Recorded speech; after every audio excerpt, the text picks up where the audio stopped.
We continue now at the top of Daf Yud Beis Amid Beis in Meseches Sotah. This is Sotah Daf 12b. And the previous Amid, the Gemara asked, what does it mean when the pasuk says Vatasam Basuf? And the Gemara in the previous Amid said it might mean Yamsuf, and the Gemara now offers a second explanation. It refers to the Agam, it refers to the marsh. Kedichsiv, as the pasuk says, Kanev Asuf Kimolo. It says the reed and the willow, so that's the Suf, that's the willow or the marsh. Kimolo will wither. And the Gemara continues, the pasuk says, Vatered bas Paro lirchotz al hayaor. It says that the daughter of Paro, she went down to bathe by the river. Rabbi Yochanan Mishum Rabbi Shimon ben Yochai. Rabbi Yochanan says, in the name of Rabbi Shimon bar Yochai, Malami, this comes to teach us sheyarda lirchotz migilulei avia, that she went down to bathe from the idols of her father. She was removing herself from the idols of her father. V'cheinu omer, and similarly it says in the pasuk, and this is a pasuk in Yeshayahu, Imurachatz Hashem es tzoas benos Tzion v'gomer, talks about bathing away. That Tzoah, it refers to the fact that they're bathing away, they're cleansing themselves from the avodah zarah. And the Gemara continues, the pasuk says, V'naroseh holchos v'gomer, it says that her maidens were walking. Amar Rabbi Yochanan says, Ein halicha zu el lashon misa. When it says halicha over here, it is a language of death. V'cheinu omer, similarly it says, Hinei anochi holech lamos. It says, I'm holech, I'm going to die. And the Gemara continues, Vateres hateva b'soch hasuf. It says that she saw the teva inside of the marsh. Kevan dechazu the kabolat sule lamoshe. Because when they saw that she was trying to save Moshe, amru la, they said to her, Givirteinu, our mistress, minhago shalolam, the way of the world is melech basar v'dam. When a regular king goes there, gezerah, makes a decree. Im kololam kuloi mekaimenosa. The whole world doesn't fulfill the decree, but banov uvnei beiso mekaimenosa. At least his children and the members of his household, at least they fulfill it. V'ato veres al gezeres avicha, and you're coming along and you're transgressing the decree of your father. And so Ba Gavriel v'chavtan bekarka, so Gavriel came and he beat them to the ground and they died. And the Gemara continues, the pasuk says, Vatishlach es Amasa vatikochea, and she sent Amasa and she retrieved the baby. And the Gemara has a machlokas amoraim. What does it mean? Amasa, Rav Yehuda, Rav Nechemya. This is a machlokas, Rav Yehuda and Rav Nechemya. Chadam Aryada, one says that it means her hand. The Chadam Shivchas, and the other one says that it means that he sent her maidservant in order to retrieve Moshe. Mandamar Yada Dechsiv Amasa, the one who says her hand, because that's the translation of the word Amasa, it means her hand. Umandamar Shivchas, and the one who says Shivchas, her maidservant, Midaloksiv Yada, from the fact that it doesn't say Yada, which would have been the standard word to use in this case, and so therefore Amasa indicates her maidservant. But the Gemara asks, according to the one who says it was her maidservant, didn't we just say that Gavriel came and he beat them into the ground? There were no maidservants. And the Gemara says, no, the Shayar Lachada, he left her one remaining maidservant to Lavorcha de Bas Malka, because it's not the way of a princess, Lamekam Lechuda, to be by herself, and therefore there was still one maidservant. And the Gemara asks, Ulamandam Yada Lichtov Yada, but according to the one who says it's her hand, why doesn't it just say her hand? Why does it say Amasa? And to that the Gemara says, Hakamash Malon, because it comes to teach us the Shtarve Vishtarvuve, that her hand extended. The Amar Mar, as the master said in another context, V'chenat Amotzi Ba'amasa Shal Bas Paro, this is what we find by the hand of the Bas Paro, of the daughter of Paro, again that it extended. V'chenat Amotzi B'shine Rishoim, and similarly we find by the teeth of the Rishoim. Because the pasuk says, Shine Rishoim, she barred to the teeth of the Rishoim, you broke, but we darshan it as follows, V'yam Reish Lakish, and Reish Lakish says, Al Tikre Shibarta, don't read it as broke, Ela Sherivavta, that it means to say they extended, they got longer, and that's the same thing that happened by the hand of the daughter of Paro. And the Gemara continues, the pasuk says, Vatiftach vatirei wasayelad, she opened up the teva and she saw the child, and the Gemara asks, Vatera mi boile, it shouldn't say vatirehu, it should just say vatera, that she saw him. And the Gemara says, Amar Rabbi Yossi Rabbi Chanina says, Sheroasa shchina imo, when it says vatirehu, it means to say that she saw the shchina with him. And the pasuk says, "V'nei nar boche," was a nar that was crying. Kari le yeled, but kari le nar. On the one hand, he's called a yeled, like a small child, and then he's called a nar, like a young boy. And the Gemara says, "Tana hu yeled v'kolo kenar," so that it was taught he was a yeled, he was a small boy, he was a baby, but his voice was like that of a youth. Divrei Rabbi Yehuda, that's the opinion of Rabbi Yehuda. Amar lo Rabbi Nechemya, Rabbi Nechemya said to him, he said to Rabbi Yehuda, Mkain, if that's the case, Asiso Moshe Rabbeinu, you're rendering Moshe Rabbeinu Baal Mum, that he's like a person with a blemish. It's not normal for a baby to have the voice of an older boy. Ella, rather, what it means to say is as follows. What it means is that his mother made a canopy of youth in the teva. And why did she do that? Because Amra, she said, Shemelo Ezka l'chupaso, because maybe I won't merit to see his wedding canopy, and therefore she made this chuppah, and that's why it refers to him as a nar. And the pasuk says, "Vatachmol olav," she took mercy on him. Vatomer, and she said, "Mi yaldei ho ivrim zed," that this is a child from among the Hebrews. And the Gemara says, Mino Yada, from where did she know that he was Jewish? Amar Rabbi Yossi Rabbi Chanina Sharasa Oso Mol. The Rabbi Yossi Rabbi Chanina says she saw that he had a bris milah. And it said in the pasuk again, Miyalde ho ivrim zeh. What does it mean zeh? Amar Rabbi Yochanan says, Melamish and Isnaba Shalom Midaita. What it teaches us is that she had a prophecy and she didn't even realize it. What she was saying was, Zeh Nofel, this one fell into the water, into the river, Vein Acher Nofel, but no other one will be thrown into the river. She was prophesizing that this was the end of the Gezerah. V'hainu Damar Rabbi Elazar, and that's what Rabbi Elazar said, Ma'idech Siv, what does it mean when it says in the pasuk, V'chiyomra Aleichem, Dirshu El Ovos, V'el Yidonim HaMitzavsifim V'amagim. It says, they talk about the Ovos and the Yidonim, that they enunciate, they make pronouncements, and the idea is Sofin Ve'inam Yodim Mat Sofin, they see things, but they don't even know what they see. Magim Ve'inam Yodim Magim, they enunciate, but they don't know what they're enunciating. And it means to say that they make these prophecies and they don't realize it, just like in this situation. And the Gemara elaborates, Rosha Moshe and Shal Yisrael B'mayim Huloka, they saw that the Savior of Israel would be struck in the water. So Amdu V'gazru Kal Ben Hayilad Hayorah Tashlichu. So they got up and they made a decree that any son that's born will be thrown into the river. And Kevan Deshad Yua LaMoshe. Now once they actually put Moshe in the river in the Teva, so Amru, so they said, Sula Chazina, we don't see anything anymore. Kiausi Mana, we don't see any sign like this. And so Batla L'Gzeira Sayu, so therefore they nullified their decree.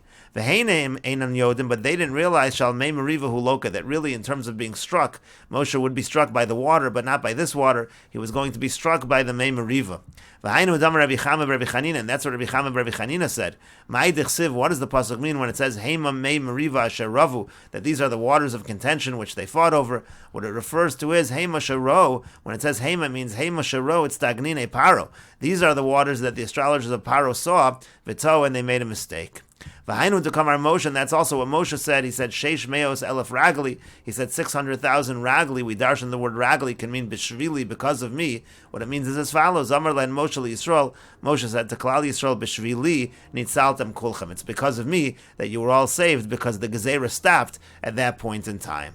And the Gemara continues, Rabbi Chanina Bar Papa, Amar Rabbi Chanina Bar Papa says, Oso hayom esrem v'yachod b'Nisan haya. That day when he was put into the river, when Moshe was a baby, it was the 21st day of Nisan. Amru Malachi Asharis Lefnei HaKadosh Baruch Hu, and the angel said before HaKadosh Baruch Hu, Ribbono Shel Olam, Master of the world, Misha Asad Lomar Shira Al Hayam B'Yom Zeh, the one who in the future is going to sing a song on the sea on this day. It's going to be Az Yosher. It's going to be on the 21st of Nisan. So Yilka B'Yom Zeh, he should be struck on this day. Rabbi Yacha Bar Chanina, Rabbi Yacha Bar Chanina said, Oso Hayom Shisha B'Sivan Haya. That day actually was the 6th of Sivan. Amru Malachi Asharis Lefnei HaKadosh Baruch Hu, and the angel said before HaKadosh Baruch Hu, Ribbono Shel Olam, Master of the world, Misha Asad L'Kavel Torah Me Har Sinai B'Yom Zeh, the one who in the future will receive the Torah on Har Sinai, and on this day, Yilka B'Yom Zeh, again, he should be struck on this day. And the Gemara says, B'Shlam L'man Damar B'Shisha B'Sivan. I understand, according to the one who says that this all happened on the 6th of Sivan, Mashkachas Lo Gimel Yarchi. So then it makes sense that he was 3 months old, because he would have been 3 months old on the 6th of Sivan.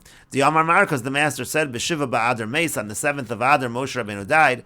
Uv'Shiva Ba'adar Nolad Moshe, on the 7th of Adar, that's when Moshe was born. U'Mishiva Ba'adar V'Yachisha B'Nisan, and from the 7th of Adar until the 6th of Nisan, Tlasa Yarchi, that's 3 months. And again, we said this all happened when he was 3 months old. But according to the one who said this happened on the 21st of Nisan, how does it come out that he's 3 months old? And the Gemara answers to that, that year was a leap year, and so therefore there was a second Adar. So you have Rubo Shal Rishon, you have the majority of the first month, meaning of Adar, of the first Adar.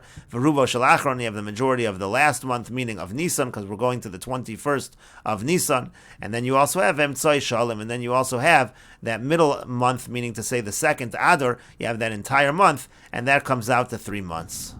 And the Gemara continues, the pasuk says, Vatomer achoso el bas Paro, so his sister, referring to Miriam, said to the daughter of Paro, Ha'elech v'karasi lochisha menekes mino ivrios. Should I go and should I call for you a woman who can nurse from among the Hebrews? And the Gemara says, U'ma'ishna me'ivrios, what's the difference that she said to get a mother who's Jewish? And the Gemara explains, Melamed shechziru l'Moshe al kol ha'mitzrios kula. And this teaches us that they took Moshe around when he was a baby to all the various Egyptian women, v'lo yonak, and he wouldn't nurse from any of them. Amar, he said, Pesha asel ledaber mashchina, the mouth that in the future will speak with the shchina, yinak davar tameh, is going to nurse something that's tameh, that's not kosher. V'hainu dichsiv, and that's what the pasuk means when it says esmi yoredeya v'gomer. It means who's going to know this knowledge? Lemi yoredeya, lemi yav and shmua. Who's going to understand and who's going to have the knowledge? L'gemulei mechal, of those who are weaned from the milk, ulatike mishadayim, and those who are taken from the breast. That refers to Moshe Rabbeinu with this knowledge, so to speak, at this young age. And the Gemara continues, Vatomer lo bas paro lechi, and so the daughter of Paro said, go. Amar Belazar says, Malamed sheholcha bizrizos ka'alma. It teaches us that Miriam, she went with zrizos, she went quickly, ka'alma, like a young girl, meaning even though she was a child, she went like she was older, she had the strength of someone who was older. And the Gemara continues, Rabbi Shmuel bar Nachmani, Rabbi Shmuel bar Nachmani says, ha'alma. What does it mean, ha'alma? It means to say, she'alima es devareh. It means that she hid her words. And Rashi says, what does it mean there? She'alima es devareh, that she hid her words. Shelo amra shi'achoso. She didn't say that she was the sister of this child, v'shehi mevia, and that she was bringing this child, as imo, that she was bringing the child, his mother. And we will note over here that the Mesoras Hashah says, Sarach lomer v'atelech ha'alma. The Gemara didn't quote the full pasuk. The Gemara is actually darshaning what it says, v'atelech ha'alma, and that's why the Gemara is darshaning the word alma. And the Gemara continues, Vatomer lo bas paro helichi es hayeled hazeh. So it says in the pasuk that the daughter of Paro said to her, take this child. Am Rabbi Chamim Rabbi Chanina. Rabbi Chanina says, Misnava ve'ena yodas ma misnava. She was actually prophesying without realizing what she was prophesying. Helichi, what do we understand the word helichi to mean? Ha shelichi means this is yours, meaning she's telling Yocheved, this is your child. And then the daughter of Paro says, and I will give you your wages, I'll pay you for nursing the child. Rabbi Chanina says, Lo dayin l'tzadikim shemachziron lehen avedos, and it's not enough for the righteous that they get returned to them their lost objects, meaning over here her child is being returned to her, ela shenosin lehen scharon, but even furthermore, they're even paid for it. And the Gemara continues, the pasuk says, Vatikach Miriam hanavia achos Aaron v'gomer. It says that Miriam, the prophet, the sister of Aaron. And so why does it say the sister of Aaron? Achos Aaron v'lo achos Moshe. It says in the pasuk the sister of Aaron, but it doesn't say the sister of Moshe in this pasuk. And for the full context of the pasuk here is talking by Oz Yoshir. It says, Vatikach Miriam hanavia achos Aaron es atof biyada v'ateitzena chol anoshim achareh b'supim u'v'mecholos. She led them all in song. And the point is that Moshe is alive at this point in time, but it only refers to her as achos Aaron and not achos Moshe. And so the Gemara explains, Amar Rav Amram Amar Rav. Rav Amram says that Rav says, V'amri lo Amar Rav Nachman Amar Rav. Some say it's Rav Nachman says that Rav says, Melamed shahaisa misnaba kashi achos Aaron. What this is teaching is, it teaches that she was prophesying when she was only the sister of Aaron, meaning even when she was young and Moshe was not yet born. Rashi says, shahaisa misnaba kashi achos Aaron, ad shelo nolad Moshe. She was prophesying before Moshe was born. V'hainu hanavia achos Aaron. That's why it says hanavia achos Aaron. She was a prophet when she was the sister of Aaron. And we will continue with this discussion in the next video on Daf Yud Gimel Amud Aleph.